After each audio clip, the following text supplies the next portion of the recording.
Kind enough to join us, Jake Arthur, deputy editor of Colts on FN, co-host of Locked On Colts. Jake, how are you, young man? I am awesome. It's a busy time of year. How are you guys doing? Doing good. Look, every time we focus in on a team, and obviously today with you, the Indianapolis Colts, just up the road. I'm going to be in your town on Saturday. We asked the three questions. Where have you been? Where are you now? And where are you going? Last year, and you could probably sit here for the next 3 hours and walk us through what happened last year with the Indianapolis Colts. That must have been insane trying to cover that team and all it went through last season. Yeah, absolutely, because they just kind of fell off a cliff out of nowhere, and really the issue started at the end of the 2021 season. For a long stretch there, they were a team that no one wanted to play. Even though Carson Wentz wasn't necessarily playing his best ball, Jonathan Taylor was on fire. The defense was doing great. If they weren't winning, they were competing with the best of the best. And then they made a lot of adjustments last offseason to try and combat all those issues that kicked them out of playoff contention. And they just came out so uninspired, and it was so odd to see them come out and just so often not look prepared to play at all.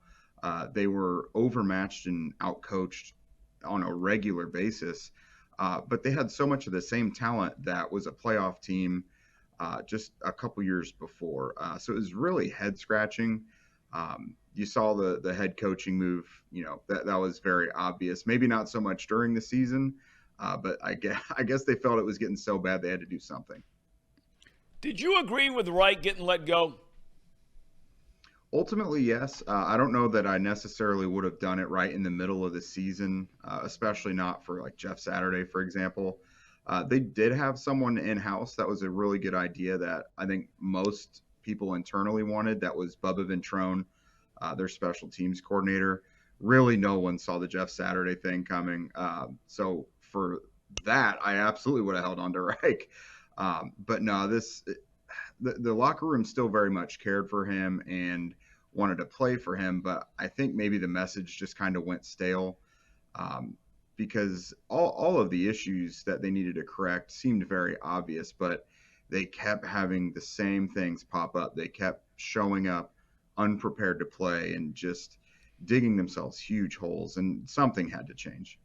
It seems like, and we'll get to the future at the quarterback position here in a minute, but it just seems like, many of us can just use it as a line, but man, the impact is staggering. And I know I'm not telling you anything you don't know, but when Andrew Luck walks away,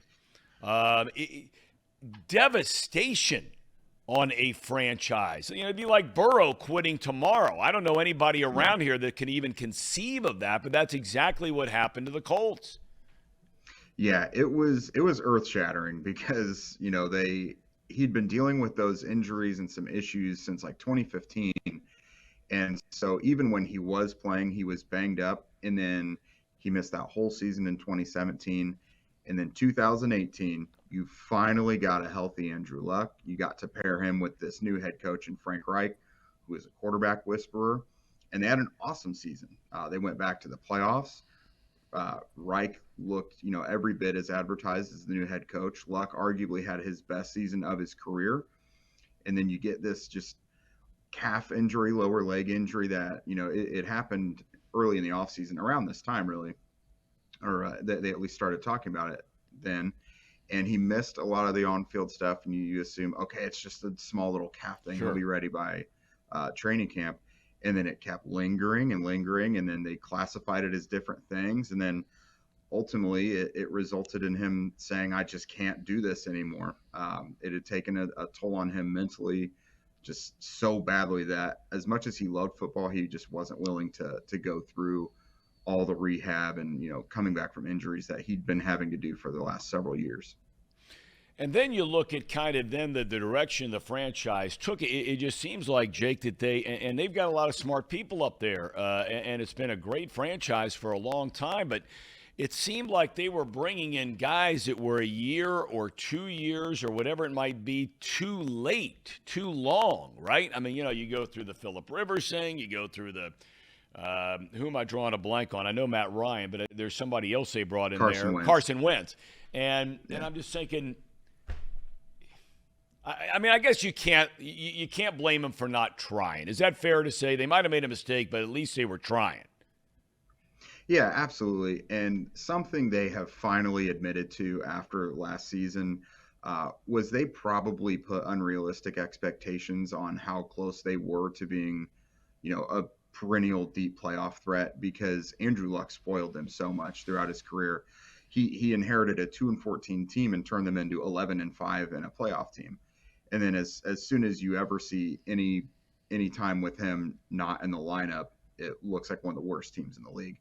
And so it really showed you how much Andrew Luck was the difference in that.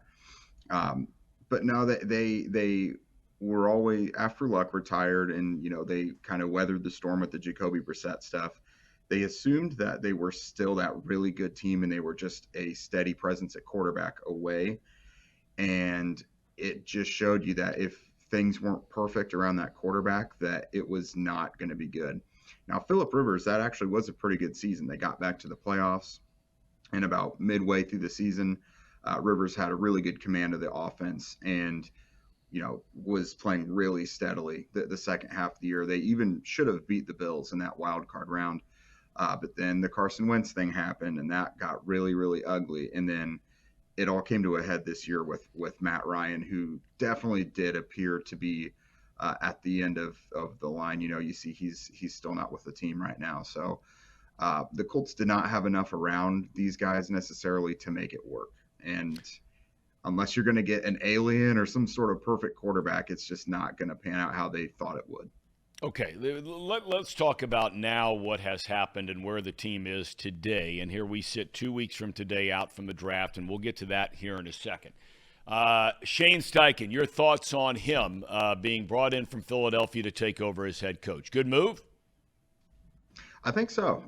It definitely seemed to match the direction they need to go with their roster and everything too. Because they clearly, we just talked about it. They need that young, fresh face at quarterback that's going to hopefully lead them for the next dozen years. And Steichen is kind of known as an offensive whiz kid. He has succeeded with all different types of quarterbacks. He helped Justin Herbert be the rookie of the year. Jalen Hurts turned into, if Patrick Mahomes wasn't a thing, Jalen Hurts would have been the MVP under Steichen last year. So getting a quarterback and getting a head coach like Steichen who can help get him up to speed and get him ready to play. Not only that, but maximize his talent as well and help him reach that dozen years of greatness that they're hoping for. He was the best option out there for that. Okay, now yesterday Steichen is asked. It was a very short answer, but there were a lot of rumblings around there. Let's start with this. There have been rumblings that there might be something to Lamar Jackson coming to Indianapolis. Now, Steichen pretty much shut that down without really shutting it down for sure yesterday. I think his line was, we're focused on the guys that are here in the building right now. Well, of course, the next quarterback is not here in the building right now either. Do you think there is any chance the Colts sign Lamar Jackson? Yeah, so he was asked about that, and he said they're focused on the draft and the guys that are in the building. So I think the Lamar Jackson thing is toast, at least for now.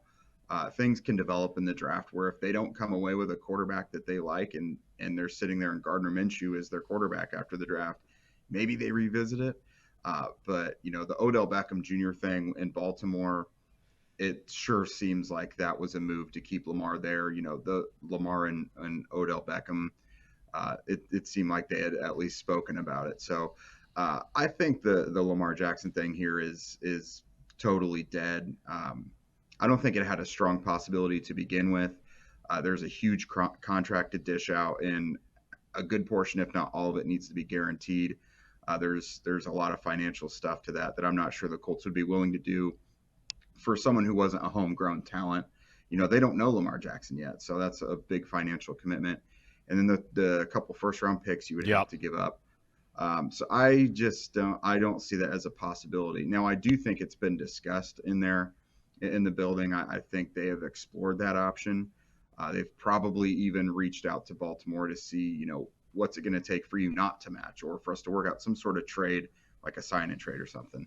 But ultimately, I do not think it's something they're going to pursue any further.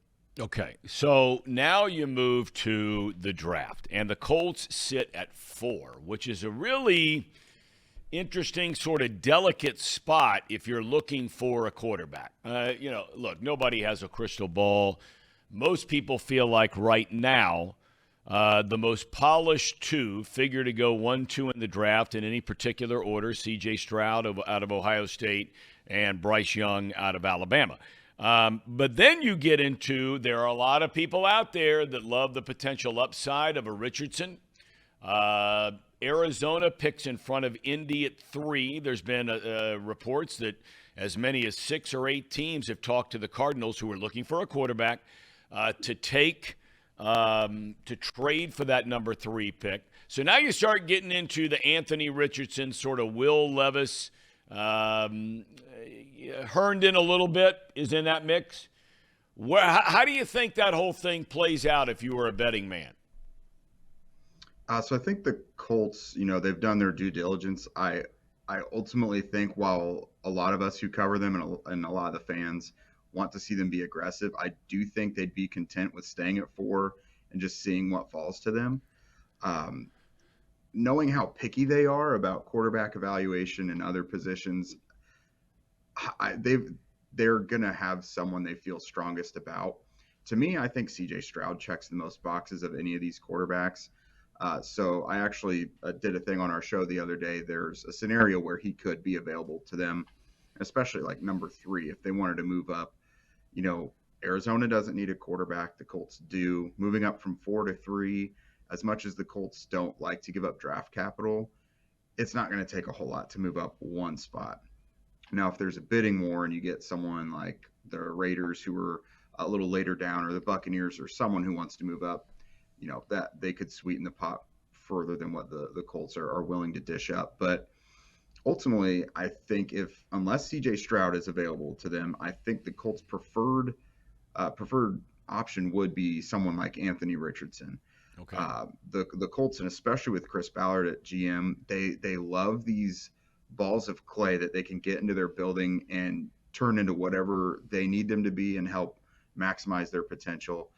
Richardson tested as one of the best quarterbacks of all time at the Combine. The Colts love athleticism. They value it. As long as the kid's got the right mental makeup and he's a freak athlete, he's a perfect candidate to go to the Colts. And especially when you have Steichen, who's someone who can kind of iron out the flaws in a guy's game and maximize their potential. You look at what he did with Jalen Hurts last year, and you see a guy like Anthony Richardson, who's incredibly athletic, has a strong arm. That looks like a really strong marriage there. So I think Richardson screams a Chris Ballard type of quarterback. Luckily for the Colts, all 5, if you consider Hendon Hooker, all of these guys have really good heads on their shoulder. I've been around for media availability for all 5 of them. I've seen a couple of them speak multiple times. So luckily, all these guys have the work ethic they're looking for. They're all adequate athletes. They all have decent arms. So there's really not a bad scenario for the Colts in this all.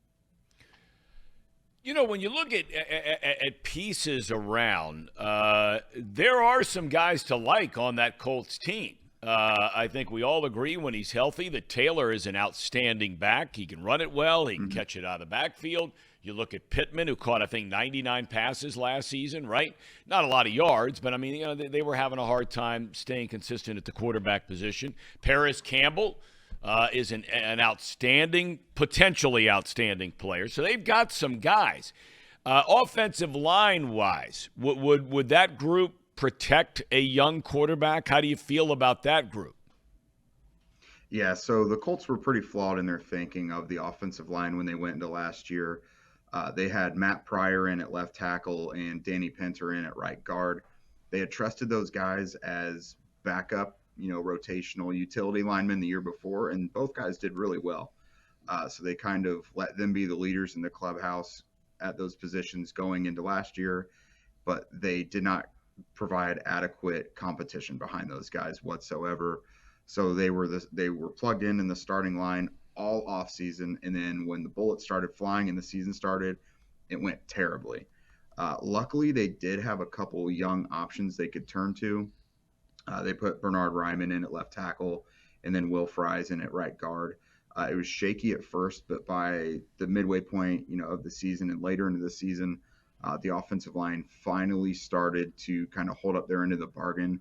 They weren't great, but they were passable. Before, the offensive line was just impossible to play behind.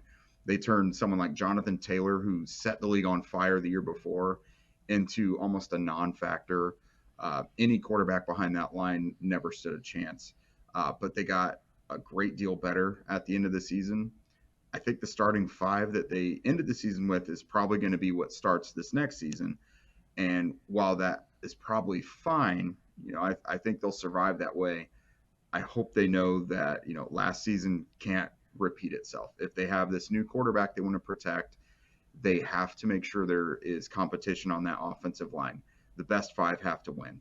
They can't just think these five guys are good. They have got to get more competition in there. Otherwise, they risk having the same fate that they did last year, which at times was unwatchable football. Well, we can't thank you enough, Jake, for your time and your breakdown of the Indianapolis Colts. And countdown is on for the draft. Colts are going to be an interesting team to watch, that is for sure. So thank you so much for your time today. Yeah, absolutely. Thank you for having me. Absolutely. Jake Arthur, kind enough to join us today to talk about the Indianapolis Colts.